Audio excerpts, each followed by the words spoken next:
IT job కోసం try చేస్తున్నారా? Coding ట్యూటర్లో training తో పాటు stipend and 100% job guarantee. Tirupati నేను క్యాంప్కి వెళ్తున్నాను అన్నారు. ఈయన వెళ్ళిన ఒక 1 hour కి ఆమె డోర్ లాకేస్తుంది. నువ్వు చూసావా? రాత్రి మీరు 3 గంటలప్పుడు ఎక్కడికి వెళ్ళారు? అరే ఎవరింటికి తలుపేసుకున్నా నన్నే అనుమానిస్తారా? నాకు అర్థం కాదు. అనుమానించడం కాదండి, మీరు వచ్చిన 1 hour కి ఆవిడ వచ్చారు. డాక్టర్ గారు నా వల్ల అవ్వట్లేదు. ఇంటికి వెళ్ళేటప్పటికి ఎప్పుడు చూసినా జిడ్డు గారే మొహం. ఏం మాట్లాడుతున్నారు రమేష్ గారు? అసలు మీరు ఇంట్లో మేకప్ వేసుకుని ఉంటారండి ఆడవాళ్ళు. డాక్టర్ గారు మీరు చాలా కూల్ గా మాట్లాడుతున్నారండి. నేను ఆయన వర్షన్ వింటే నేను కూల్ గా మాట్లాడలేకపోతున్నాను ఒక ఆడపిల్లగా. వెల్కమ్ టు అందమైన జీవితం. నమస్తే కళ్యాణ్ గారు. నమస్తే అమ్మా. జయ గారు. హలో హలో మీనా అండి? అవునండి, నేను జయానండి, అందమైన జీవితం ప్రోగ్రామ్ నుంచి కాల్ చేస్తున్నాను. నమస్తే మేడం. నమస్తే మీనా, మాట్లాడొచ్చండి మీతో? మాట్లాడచ్చు. ఎస్, నాతో పాటు డాక్టర్ కళ్యాణ్ చక్రవర్తి గారు కూడా ఉన్నారు. నమస్తే డాక్టర్ గారు. నమస్తే మీనా. మీ విషయం కొంచెం నేను బ్రీఫ్గా చెప్పాను, బట్ మీరు ఒక్కసారి ఎక్స్ప్లెయిన్ చేయండి మీనా. డాక్టర్ గారికి ఇస్తున్నాను. ఇవ్వండి మేడం. మీనా నమస్తే అమ్మా. చెప్పండి అమ్మా. నమస్తే డాక్టర్ గారు. నమస్తే అమ్మా. నమస్తే. ఎంతమ్మా మీ ఏజ్ ఎంత? ఎక్కడి నుంచి మాట్లాడుతున్నారు? నా ఏజ్ 35 అండి. మేము వైజాగ్ నుంచి మాట్లాడుతున్నాం. పెళ్ళయి 8 years అయింది. 8 సంవత్సరాల నుంచి ఎప్పుడు అనుమానం లేదు. నాకు ఒక 6 నెలల నుంచి నా భర్త మీద కొంచెం అనుమానం స్టార్ట్ అయింది. దాని గురించి నేను మీ అందమైన జీవితం ప్రోగ్రామ్ చూసి మెయిల్ చేశాను మేడం కి. చెప్పండి మీనా, అనుమానం రావటానికి గల అంటే ఏ ఇష్యూస్ ద్వారా మీకు అనుమానం వచ్చింది? ఎలాంటి అంశాలను చూసారు ఏంటి? ఒక 6 నెలల నుంచి నా ఎదురు ఒక అమ్మాయి వచ్చేసింది. ఆమె చాలా అందంగా ఉంటది అనమాట. ఓకే. ఆమెని చూస్తుంటే ఇంకేంటంటే ఆమెను చూడటము, ఆమె తిని చూడటము, ఇలా కొంచెం కొంచెం అనుమానం స్టార్ట్ అయింది నాకు. స్టార్ట్ అయినాక తను కిందకి వెళ్ళి పిల్లల్ని స్కూల్ కి తీసుకెళ్లటం, అక్కడ మళ్ళీ వాళ్ళిద్దరు కలిసి మాట్లాడుకోవటం, జస్ట్ మామూలుగా క్యాజువల్ గా తీసుకున్నా. తర్వాత అనుమానం అనేది ఎక్కువైపోయింది. అదొక క్లారిటీ అనేది నాకు కన్ఫ్యూజన్ చేసి, నాకు అసలు ఏంటి వీళ్ళిద్దరి మధ్య ఏం జరుగుతుంది అని అబ్జర్వ్ చేస్తూ ఉన్నాను అనమాట. ఓకే. అబ్జర్వ్ చేయటము, వీళ్ళు కిందకెళ్ళి నవ్వుకోవటం, మాట్లాడటం, పిల్లల్ని బస్ ఎక్కించినాక మళ్ళీ కిందే టైం స్పెండ్ చేయటం, ఇలా జరుగుతూ ఉంది మేడం. ఓకే. అసలు నేను ఒక క్లారిటీకి రాలేకపోయాను. పిల్లలండి? పిల్లలు ఒక బాబు నాకు. ఓకే. క్యాజువల్ గా మాట్లాడుకోవటం అంటే ఇప్పుడు పిల్లల్ని ఎక్కించేసాక ఎంతసేపు మాట్లాడుకుంటాం? ఒక 2 నిమిషాలు, 3 నిమిషాలు, 5 నిమిషాలు లేదా 10 నిమిషాలు ఒక రోజు? అది ఎవరైనా మేడం మాట్లాడుకుంటారు. ఓకే, హాయ్ అండి బాగున్నారని ఎవరైనా అడుగుతారు, కాదనట్లేదు. రెగ్యులర్ గా జరుగుతా ఉంది. రెగ్యులర్ గా వీళ్ళు బస్ ఎక్కించడానికి వెళ్తారు. వెళ్ళి ఇద్దరు అపార్ట్మెంట్ అందరు ఎటు వాళ్ళు అటు వెళ్ళిపోయినా కూడా వీళ్ళిద్దరు నుంచొని మాట్లాడటం, నవ్వుకోవటం, పైకి కలిసి రావటం, ఇది చూస్తున్నాను మేడం. నేను పైన బాల్కనీలో ఉండి చూస్తూ అబ్జర్వ్ చేస్తున్నాను. అమ్మా మీనా, అమ్మాయి వయసు ఎంత ఉంటుంది? అమ్మాయి వయసు ఒక 36, 37 ఉంటుంది. ఆవిడ భర్త గారమ్మా? ఆమె భర్త వచ్చి అమెరికాలో ఉంటాడు. ఇది వచ్చి ఇక్కడ నుంచొని అపార్ట్మెంట్ లో ఉన్న వాళ్ళు ఎవరు దొరుకుతాడా ఏంటని చూసి నా భర్తే దొరికాడు దానికి. అయ్యా అయ్యయ్యో. ఆమెకి పిల్లలు ఉన్నారండి? పిల్లలు ఒక బాబు ఉన్నాడమ్మా. ఓకే. ఓకే. మీరు అంటే ఒకే అపార్ట్మెంట్స్ కదా, మాట్లాడుకోవటం, మీరు ఆవిడతో మాట్లాడటం కానీ ఇరుగు పొరుగు కదా, అట్లా ఏమన్నా ఉందా? ఏం లేదండి, నేను హాయ్ కనిపిస్తే హాయ్ బాయ్ అనుకుంటాం అంతే. ఇంత క్లోజ్ గా కానీ నా హస్బెండ్ తో ఉన్నంత క్లోజ్ నాతో ఉండదు. ఆయన అక్కడుండి సంపాదిస్తూ మరి దేన్ని పెళ్లి చేసుకొని ఆయన ఎక్కడ కులుకుతున్నాడో, ఇదైతే నా మొగుడ్డు కులకటం మొదలు పెట్టేసి. సరేలే అమ్మా, అంత పెద్ద కంక్లూజన్స్ కొద్దిలే తల్లి మీనా. అమ్మా అసలు నా బాధ నేను ఎవరికి చెప్పుకోవాలో కూడా తెలియట్లేదు. ఇంట్లో నా ఫ్యామిలీని చూసుకోవాలి, నా అత్త మామని చూసుకోవాలి, అక్కడ నా భర్తను చూసుకోవాలి, ఎవరిని చూసుకోవాలో నాకు అసలు పిచ్చి పట్టిపోతుంది డాక్టర్ గారు. మీ అత్తయ్య మావయ్య కూడా మీతోనే ఉంటారా మీనా? అవును డాక్టర్ గారు. ఇది కాకుండా ఏంటమ్మా? ఓకే, బస్సుకు వరకు వెళ్ళి తిరిగి వచ్చేది ఒక్కటేనా? దాన్ని బట్టే నేను మీరు కులుకుతున్నారు అనే పెద్ద మాట వాడుతున్నారు, ఇంకేమన్నా చూసారా? లేదు డాక్టర్ గారు, నేను చూశాను. తిరుపతి నేను క్యాంప్కి వెళ్తున్నాను అన్నారు. ఈయన వెళ్ళిన ఒక 1 hour కి ఆమె డోర్ లాకేస్తుంది. ఆవిడ క్లారిటీ ఇంకేంటంటే వాళ్ళు వెళ్ళిపోయారు తిరుపతి, వాళ్ళ బాబు ఆమె. మళ్ళీ మరుసటి రోజు వచ్చేసరికి 2 days తర్వాత ఈయన ముందు వచ్చారు. తర్వాత ఆమె డోర్ ఓపెన్ ఉంది. అంటే తిరుపతి అంటే మీనా ఎవరైనా వెళ్ళొచ్చు, ఎప్పుడైనా వెళ్ళొచ్చు కదా. వెళ్ళొచ్చు మేడం, ఆమె ముందన్నా వెళ్ళొచ్చు, తర్వాత అయినా వెళ్ళొచ్చు. ఈయన వెళ్ళిన టైంలోనే ఎందుకు వెళ్ళాలి? కాదు మీనా, కోఇన్సిడెంట్ అనుకోవటానికి లేదంటారా? కోఇన్సిడెంట్ ఏముంది మేడం, ఈయన వెళ్ళిన టైంలో వెళ్ళారు, వచ్చారు. ఆమె కొడుక్కి గుండు ఉంది. తిరుపతి వెళ్ళి వచ్చినట్టు ఒక క్లారిటీ ఉంది కదా మేడం నాకు. ఇంకా నేను ఏం అడగాలి? ఏం అసలు అడిగితే మేమేం అడగాలి? అదే కదా, ఇప్పుడు మేమేం అడగాలి అన్నది మాకు అనిపిస్తుంది. ఇంకేమన్నా అబ్జర్వ్ చేశారా మీరు? అంటే ఐ మీన్ మేడం, ఇప్పుడు నేను నిన్న నైట్ పడుకున్నాము, 3 గంటలకి నా బెడ్ మీద లేడు. చిన్న బాబు గాని కింద పడితే ఎలా వెతుక్కుంటాము, అయ్యో బాబు కింద పడిపోతాడని. నా భర్త ఎక్కడికి వెళ్ళాడని నేను ఇల్లంతా తిరిగాను, బాల్కనీ చూసాను, వాష్రూమ్ చూసాను, ఎక్కడా లేరు. ఇప్పుడు ఎక్కడికి వెళ్ళారు అని నేను అడగలేను తన్ని డైరెక్ట్. అదేంటమ్మా, ఎందుకు రాత్రి నిద్రలోంచి లేసానండి, మీరు పక్కన లేరు, బాబు దొల్లిపోతాడు అన్నది కూడా మీరు చూసుకోలేదు, ఎక్కడున్నారని ఒక మాట అడిగితే తప్పేముంది? తన మీద అనుమానం స్టార్ట్ అయిపోయినాక నేనేమన్నా అడిగితే ఇంకా నా మీద ఎక్కడ గొడవ పడేసి ఎక్కడ అల్లరి చేసుకొని మన పరువు ఎక్కడ పోయిద్దో, అత్తయ్య మామయ్య వాళ్ళు ఎక్కడ బాధపడతారో, నాకు పిచ్చి పడుతుంది డాక్టర్ గారు. అసలు పట్టట్లేదు. అవునమ్మా తల్లి, నీ ప్రాబ్లం నాకు అర్థం అవుతుంది, కానీ ఒక క్లారిటీ తెచ్చుకోకుండా నీ ఆరోగ్యం పాడవుతుంది, నీకు తల తిరుగుతుంది, తల బరువు అవుతుంది, నీకు పిచ్చి పట్టినట్టు అవుతుందని నువ్వు అంటున్నావు. ఇప్పుడు అనుమానం అనేటటువంటి క్లారిటీ నేను తన్ని డైరెక్ట్ అడగలేకపోతున్నాను డాక్టర్ గారు, అందుకే నేను మీ వరకు వచ్చాను. అడగటం వేరు, గొడవ పెట్టుకోవటం వేరు. చాలా మంది ఏమనుకుంటారు అంటే కనుక, అరే బహుశా నేను అడిగితే కనుక అతను ఇంకా అవమానం ఫీల్ అయ్యి నా మీద ఏమైనా తెచ్చుకుని గొడవలు. అలా కాదు, ప్రతి చోట ఏంటంటే సైకలాజికల్ మైండెడ్నెస్ అని అంటూ ఉంటాం. ఆడవాళ్ళందరికీ చెప్పేది ఏంటంటే మైండెడ్నెస్ అంటే ఇది ఖచ్చితంగా నిజం అనే ఉద్దేశంతో మీరు అడిగితే ఖచ్చితంగా అక్కడ గొడవ అవుతుంది. కాదు, ఇలా జరిగి ఉండొచ్చేమో, నా భర్త ఇలా తప్పు చేసి ఉండడు, నా కళ్ళే తప్పు చూస్తున్నాయి అనేటటువంటి ఆలోచనతో అడిగితే కనుక అడిగేటటువంటి విధానం, పద్ధతి, శైలి కూడా డిఫరెంట్గా ఉంటుంది. మీ భర్త గురించి అందరికంటే వాళ్ళ తల్లిదండ్రుల తర్వాత బాగా ఎరిగినటువంటి వ్యక్తి ఎవరన్నా ఉన్నారు అంటే కనుక మీ మనసే. అవును కదా, 8 ఇయర్స్ ప్రయాణంలో ఇంతకు ముందు ఎప్పుడనే మీ భర్త గురించి ఇటువంటి సంఘటనలు, సందర్భాలు జరిగినాయా? జరగలేదు. ఎప్పుడు అనుమానం పడేటటువంటి భార్య స్థానంలో మీరు ఉన్నారా? కాదు. మరి అలాంటప్పుడు ఈ ఒక్కసారి మీకు ఇలా అనిపించిందండి, నా కళ్ళు తప్పు చూసినాయా, నా చెవులు తప్పు విన్నాయా అనేటటువంటిది మీరు తప్పుగా ఆలోచించారు అనే విధంగా అడిగితే కనుక ఏ గొడవ ఉండదు. అంటే మీరు చేయలేకపోతున్నారు, మాకు ఫోన్ చేశారు, అది వేరే విషయం. మీ తరపున మేము మీతో మాట్లాడటానికి రెడీగానే ఉన్నాం. కానీ సహజంగా ఎవరైనా ఆడవాళ్ళు ఉంటే కనుక ప్రతి సందర్భంలో సుమన్ టీవీ లాంటి ఒక ప్లాట్ఫామ్ దొరుకుతుంది, వాళ్ళ ద్వారా అడిగిద్దాము, వాళ్ళ ద్వారా తెలుసుకుందాం అనేది కాకుండానే అడిగేటటువంటి శైలి, విధానం ప్రేమపూరితంతో నిండి ఉంటే కనుక అది తప్పుగా భావించే అవకాశం లేదు అని నా భావం. అది ఈ మధ్య ఏమన్నా అడిగితే విసుక్కుంటున్నాడు, ప్రతి చిన్న విషయానికి చిరాకు పడుతున్నాడు, నాకు పిచ్చి పడుతుంది, ఏడుపు వస్తుంది, ఏం చేయాలో తెలియట్లేదు.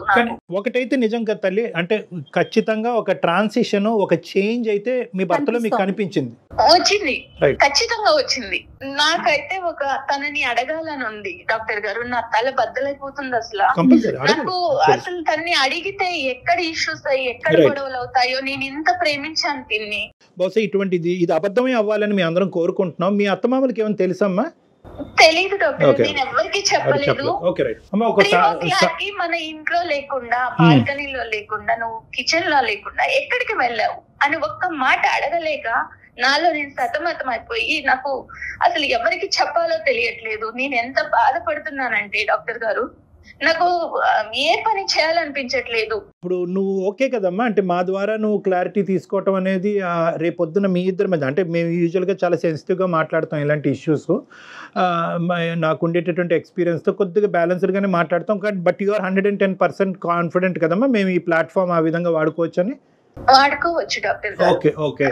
తర్వాత ఇంకో లాస్ట్ క్వశ్చన్ అమ్మా, ఇది కొద్దిగా sensitive and private issue. Physical intimacy ఎలా ఉందమ్మా మీ ఇద్దరి మధ్యన? అది తగ్గిందా?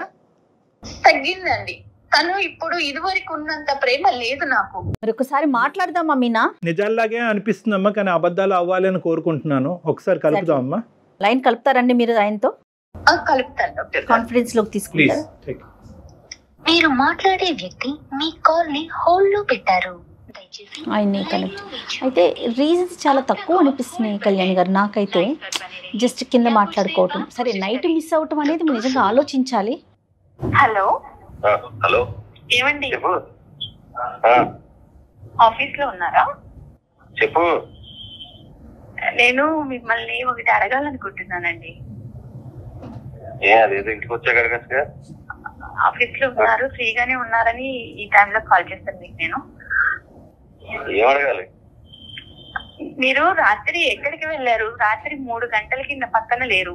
టీ తాగడానికి వెళ్ళా. ఆ టైంలో టీ తాగడానికి వెళ్ళటం ఏంటండి? చిన్న చిన్న ప్రెజర్స్ ఉంటే నిద్ర పట్టక టీ తాగి వచ్చి పడుకుందాం అని చెప్పి.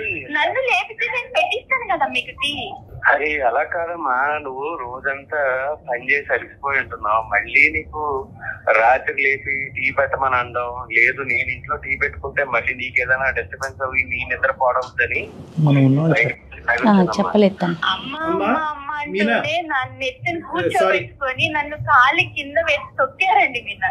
అమ్మ మీనా, నువ్వు ఫస్ట్ ఇలాగా ఒకటి మీనా అమ్మ, ఈరోజు అమ్మ సారీ అండి మీనా గారు భర్త గారు, మీ పేరు? హలో మీనా గారు, మీరు ఒక మాట చెప్పాలి కదా ఆయనకి, మేము లైన్ లో ఉన్నామనేసి ఒక మాట చెప్పండి మీ హస్బెండ్ తోను. నేను మిమ్మల్ని డైరెక్ట్ ఏమీ అడగలేక నేను డాక్టర్ ద్వారా వెళ్ళాను ఇప్పుడు అడగటానికి. చెప్పాలి కదా తల్లి నువ్వు. అంటే మన సంసారాన్ని అందరికీ తెలిసేలా చేస్తావా? అయ్యో అలా భావించొద్దండి మేడం, వింటున్నారా ఎలా మాట్లాడారు? అది కాదు కదమ్మా మీనా. మీనా, ఇది చాలా సెన్సిటివ్ ఇష్యూ మీనా. మనం మన తరపున అతన్ని సర్ప్రైజ్ చేసాం ఇక్కడ, కాబట్టి ఫస్ట్ మా తరపున ఆవిడ తరపున మా అపాలజీస్ అండి. అంటే ఆవిడ చాలా బాగా స్ట్రెస్లో ఉంది, ఆవిడ ఏం చేస్తున్నారో కూడా ఆవిడకి తెలియట్లేదు. చాలా రోజులు బట్టి ఒక చేదు అనుభవాల్ని కొన్ని ఆవిడ దిగమింగుకుంటుంది, అడగలేక కక్కలేక సతమతం అవుతుంది. మా హెల్ప్ తీసుకుని మా ద్వారా ఆవిడ మనసులో ఉండేటటువంటి 2-3 ప్రశ్నలు మిమ్మల్ని అడగాలి అని అనుకుంది. సరే, ఆమె ప్రాబ్లం ఏంటో అడగండి డాక్టర్ గారు, మీ ద్వారానే క్లారిఫై చేయండి. అడగనియండి, ఆవిడని అడగనియండి, మేము బ్యాక్గ్రౌండ్ లో ఉంటాం, ఆవిడని అడగనియండి. ఏమండి, రాత్రి మీరు 3 గంటలప్పుడు ఎక్కడికి వెళ్ళారు? నేను టీ తాగడానికి వెళ్ళా. టీ తాగడానికి బయటికి ఎందుకు వెళ్ళాలి? నేను ఉన్నా కదా పక్కన, నన్ను లేపితే నేను పెట్టిస్తాను కదా మీకు.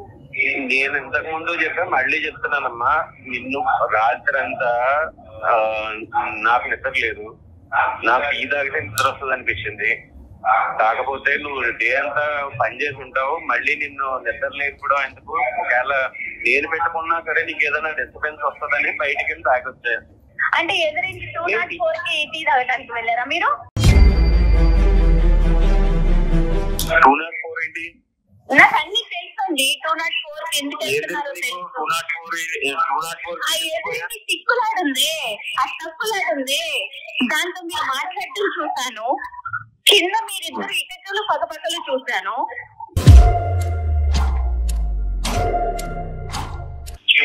మేమిద్దరం ఏకైకలు పక్కపక్కలు ఇప్పుడు పిల్లల్ని స్కూల్ కి డ్రాప్ చేయడానికి వెళ్ళినాక 15 నిమిషాలకు పైకి వస్తున్నారు మీరు. మొత్తం అడిగేస్తున్నారు. సార్, మా బాబుని నేను బస్ ఎక్కించడానికి తీసుకెళ్తాను సార్. అవునండి, తప్పలేదు. అట్ ద సేమ్ టైం ఎవరో వస్తారు వాళ్ళ పిల్లల్ని ఎక్కించడానికి, వాళ్ళకి నాకు సంబంధం అంటే ఎలా డాక్టర్? డాక్టర్ గారు, ఇప్పుడు అందరూ చాలా మంది వెళ్తారు, ఎటు వాళ్ళకి పిల్లల్ని తీసుకొని బస్ ఎక్కిచ్చేసి వెళ్ళిపోతారు. వీళ్ళిద్దరే ఉంటారండి డాక్టర్ గారి కింద. అరే, ఒక కమ్యూనిటీలో ఉండేవాళ్ళు హాయ్ బాయ్ కామన్ గా మాట్లాడుకుంటారు. అవునండి, కమ్యూనిటీలో ఉంటే చాలా మంది మగవాళ్ళు ఉంటారు కదా, ఆవిడతోటే ఎందుకు మాట్లాడాలి మీరు? అతని భావాన్ని చెప్పనివ్వండి, నెంబర్ 1. నెంబర్ 2 ఏంటంటే, మీకు మోస్ట్గా అంటే చాలా క్లోజ్గా ఈ పరిస్థితిని నేను చూడటం వల్ల వాళ్ళిద్దరి మధ్యన సంబంధం ఉంది అనేటటువంటి ఇష్యూ మీ మనసులో ఏదైనా ఉంటే మీ నగర్ అది స్ట్రైట్ ఫార్వర్డ్గా అడగండి. ఇలాంటిదే కాదు డాక్టర్ గారు, ఈయన తిరుపతి వెళ్తున్నాను క్యాంప్ అని చెప్పినప్పుడు ఈయన వెళ్ళిన గంట కల్లా ఆవిడ వెళ్ళారు. నువ్వు చూసావా? నేను చూసాను. ఎదురింటి లాక్ ఉంది, ఫస్ట్ లాక్ తీసుంది, తర్వాత లాక్ వేస్తుంది. అరే, ఎవరింటికి తలుపేసుకున్నా నన్నే అనుమానిస్తారా? నాకు అనుమానించడం కాదండి, మిమ్మల్ని మళ్ళీ 2 డేస్ బ్యాక్ తర్వాత వచ్చాక మీరు వచ్చిన 1 అవర్ కి ఆవిడ వచ్చారు. అంటే నేను వచ్చిన 1 అవర్ కి వస్తే మళ్ళీ అవునండి, వాళ్ళ బాబుకి గుండుంది, వాళ్ళు కూడా తిరుపతి వచ్చారని క్లారిటీ ఉంది నాకు. అయ్యో డాక్టర్ గారు, క్లారిటీ ఉంది నాకు, వాళ్ళు తిరుపతి వెళ్ళారు అనని. మమ్మల్ని తీసుకెళ్ళమంటే వెళ్ళలేదు, భార్య భర్తలాగా వెళ్ళి వాళ్ళ బాబుని వేసుకొని తిరుపతి వెళ్ళొచ్చారు. డాక్టర్ గారు, నేను వెళ్ళింది తిరుపతి వెళ్ళిన మాట వాస్తవం. నేను ఆఫీస్ పని మీద వెళ్ళా. అంతే తప్ప ఆమె నేను తిరుపతి తీసుకెళ్ళడం ఏంటి డాక్టర్ గారు? ఆవిడ ఉద్దేశంలో ఏంటంటే ఓన్లీ టూ థింగ్స్. ఇప్పటి వరకు మా భర్త మీద నాకు 210% గ్యారంటీ ఉందండి, నమ్మకం ఉందండి. ఇంత అభిమానంగా, ఇంత ఆప్యాయతగా, కుటుంబం, ఆఫీస్ తప్ప ఇంకో ప్రపంచం తెలియనటువంటి భర్తతో నేను ఎంతో అదృష్టవంతురాలనండి. కానీ ఈ డౌట్ ఏదైతే ఉందో, అంటే దీన్ని కూడా మనం ఎప్రిషియేట్ చేయాలి. ఈ డౌట్ అనేటటువంటిది ఒక అనుమానమైనటువంటి భార్య జీవితాంతం 8 సంవత్సరాలు బట్టి నన్ను అనుమానంతో చంపేస్తుంది అనేటటువంటి భార్య దగ్గర నుంచి రావట్లేదండి. నాకు పిచ్చి పడుతుంది డాక్టర్ గారు. ఇంత ప్రేమగా సరే ఉండమ్మా, డాక్టర్ గారు మాట్లాడుతున్నారు కదా.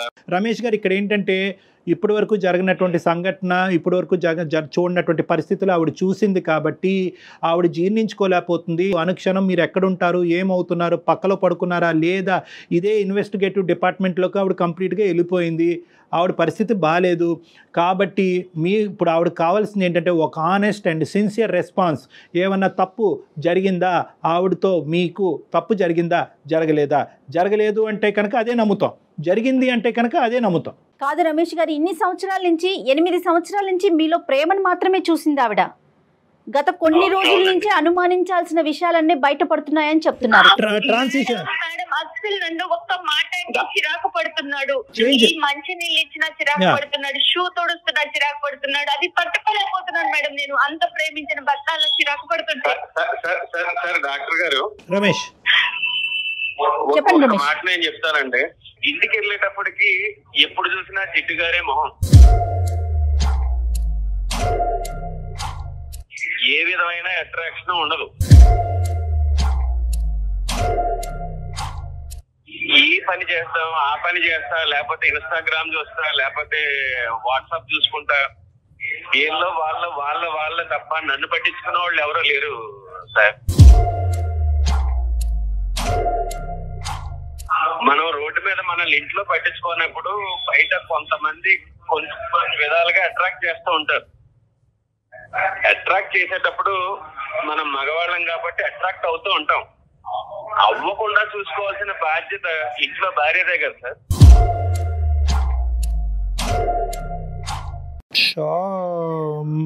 రమేష్, ఆయన వర్షన్ ఆయన చెప్పాడు కదా. ఉండమ్మా మీనా, ఒక్క నిమిషం, నీ వర్జన్ చెప్ది గానీ. ఏం మాట్లాడుతున్నారు రమేష్ గారు? అసలు మీరు ఇంట్లో మేకప్ వేసుకుని ఉంటారండి ఆడవాళ్ళు. సడన్ గా 8 సంవత్సరాల తర్వాత ఒక భార్య జిడ్డు మొహంతో కనిపిస్తుంది అనే ఫీలింగ్ మీకు వచ్చింది అంటే రమేష్, ఖచ్చితంగా ఇక్కడ జిడ్డు మొహం కంటే అక్కడ ఏదైనా అట్రాక్షన్ ఎక్కువైందా అన్నది మనం ఆలోచించుకోవాలి. ఒక్కసారి మీరు ఆలోచించండి రమేష్, మీరు ఏం మాట్లాడుతున్నారు? మీరు ఫస్ట్ ఆఫ్ ఆల్ ఏంటంటే అక్కడ ఒక అట్రాక్షన్ కనిపించిన తర్వాత ఇక్కడ డిస్ట్రాక్షన్ మొదలైందా, లేదంటే ఇక్కడ ఈ డిస్ట్రాక్షన్ మొదలైన తర్వాత అక్కడ అట్రాక్షన్? ఏదైనా తప్పేలేండి, ముందేంటి వెనకట్లే, కానీ రెండు తప్పులే. డాక్టర్ గారు, మీరు చాలా కూల్ గా మాట్లాడుతున్నారండి. నేను ఆయన వర్షన్ వింటే నేను కూల్ గా మాట్లాడలేకపోతున్నాను ఒక ఆడపిల్లగా.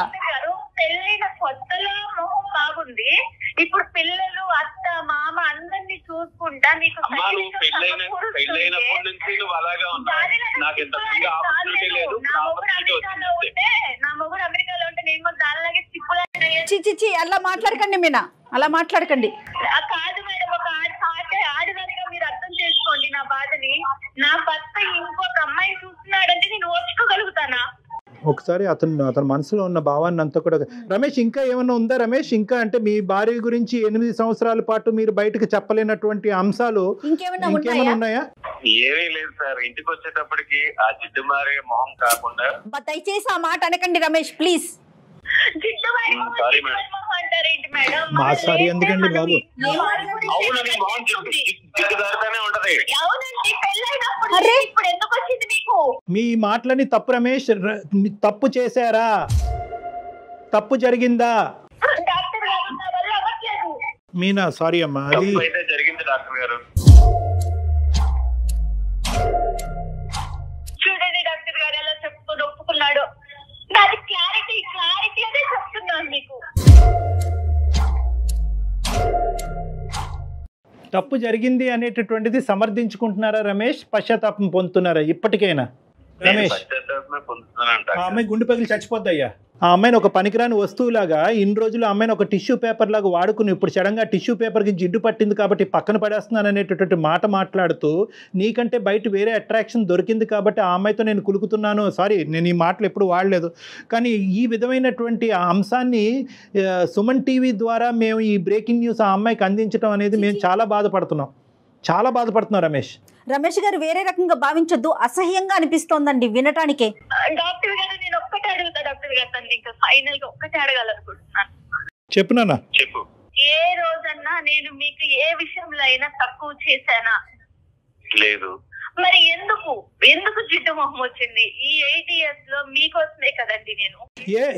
ఒకటి రమేష్ ఇది చాలా ఇరిటేటింగ్గా ఉంది. ఏమండి మీ భార్యని ఏమండి మీ ఇన్ షర్ట్ బాగా చేసుకోండి, చొక్కా ఇస్త్రీ చేసుకోండి అని చెప్పేటటువంటి ధైర్యం ఆవిడకున్నప్పుడు నువ్వు నీట్గా తయారవు అని అడగటాన్ని అనే హక్కు మీకు లేదా? ఏకంగా అక్రమ సంబంధాలు పెట్టేసుకోవటమేనండి జిడ్డు మొహాలు కనిపిస్తున్నాయి కాబట్టి. ఇంతేనా జీవితం అంటే, ఇంతేనా బంధం అంటేనే, ఇంతేనా పెళ్ళి అంటే? మారదు డాక్టర్ గారు. సార్ ఎలా చెప్తారండి మీరు మారినారని? మీరు చెప్పి చూసారా? ఏ రోజున నాకు చెప్పారా? మీరు చెప్పేదేంటండి? చెప్తే రెడీ అవుదా అమ్మాయి?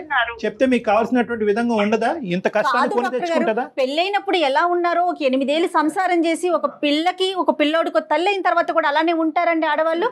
ఇక్కడ ఎలా ఉంటాము డాక్టర్ గారు? అత్త మామలకి సేవ చేసుకోవాలి. పెద్ద అత్తయ్య, అమ్మాయి సామాన్య గృహిణి, ఎలా ఉంటారండి? నేను ఏటో చూసుకుంటాను. అమ్మ ఇలాంటి సంఘర్షణలు జీవితంలో చాలా కామన్. బ్యాడ్ లక్, ఇది బ్యాడ్ లక్ కాదనట్లేదు. కానీ ఈ రోజు నుంచి అయినా కూడా రమేష్లో ఏమైనా మార్పు వచ్చిందా, కనువిప్పు కలిగిందా అనేటటువంటి అంశం అతను తెలుసుకోగలిగితే కనుక ఏ ప్రాబ్లము లేదమ్మా. కాదు నేను చేసినటువంటిది తప్పు కాదు, దీన్ని వెనక అనేటటువంటి తన తప్పుని సమర్థించుకునేటటువంటి తత్వం అతనికి ఉంటే కనుక బహుశా జీవితంలో చాలా కష్టాలు వచ్చే అవకాశం ఉన్నాయి. నేను తప్పు చేశాననే పశ్చాత్తాపం ఉంది. రైట్. మరి జిడ్డు మొహం ఇవి నీట్గా తయారవలేదు, ఇవన్నీ ఎందుకు వచ్చినాయండి? అంత చక్కగా చేసి ఇంతవరకు మీకు తన జీవితాన్ని త్యాగం చేసేటటువంటి ఒక ఆడదాని గురించి అసలు మీకు నోరు ఎలా వచ్చింది అలా మాట్లాడటం గురించి?